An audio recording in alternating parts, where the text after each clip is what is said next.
Kayak pengikutnya Imam Ghazali tuh, yang kurang ajar, yang taklidnya tuh. Lawang Imam Ghazali sendiri mengatakan bidhaati fi ilmil hadis misjaf. Ilmuku tentang ilmu hadis tuh lemah, kata Imam Ghazali. Makanya beliau meninggal megang Sahih Bukhari, Imam Ghazali. Cuma muridnya kadang nyetak Ihya Ulumuddin, betul? Disebarin di semua universitas Islam. Setelah ahlinya mengecek, ternyata dari 1013 hadis di kitab Ihya Ulumuddin, 996-nya dhaif. Kebayang gak tuh? Jadi wajar kalau jebolan Ihya Ulumuddin benci sama sunnah, walaupun ketua sebuah partai Islam, kelompok Islam, organisasi Islam gitu. Jadi kita nggak bisa salahkan juga lawang belajarnya salah. Siapa kita di hadapan mereka mengatakan, oh kitab ini nggak benar nih, lantas dibuang semua isi kitabnya. Ini yang bahaya. Ini yang terjadi sekarang, musibah besar yang terjadi kepada pandangan sebagian masyarakat terhadap Al-Imam Al-Ghazali. Orang semasanya sepakat para ulama Hujjatul Islam. Hujjah ini, kalau ada orang menyoal Islam, beliau yang jawab. Kalau ada orang minta dalil, beliau yang fatwakan. Mufti besar Hujjatul Islam. Tiba-tiba orang sekarang mengatakan, ini pembuat hadis palsu. Tinggalkan Ghazali. Anda siapa? Kalau tidak sepakat, tidak harus mencela. Kalau ada persoalan di satu titik, jangan sampai nilai setitik menghapuskan susu sebelanga. Ya mungkin yang baiknya masih ada, yang lain Anda nggak sepakat, nggak ada masalah. Tapi sisi lainnya, siapa yang paling tajam mengomentari ahli kalam pada saat itu?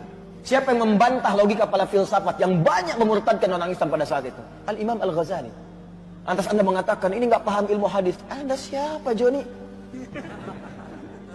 Quran beliau hatam, hadis-hadis paham, fikih juga mengerti. Tapi ada pertimbangan kenapa saya cantumkan ini, kenapa tidak. Makanya pelajari dulu. Itu saya punya kawan orang Syria.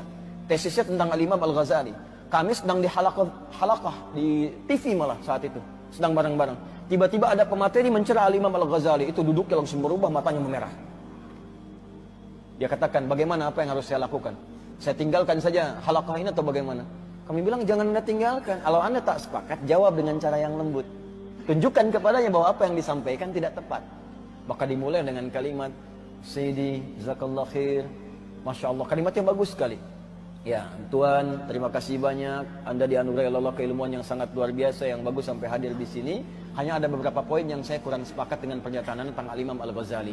Dan Alhamdulillah, saya ini, tesis saya, itu fokus di bidang Al-Imam Al-Ghazali. Saya telah mensyarah kitab-kitabnya, saya telah kemudian merapikan bagian-bagiannya, saya meneliti Al-Imam Al-Ghazali dari mulai beliau dilahirkan sampai ke karya-karyanya, sampai ke kualitas sanadnya.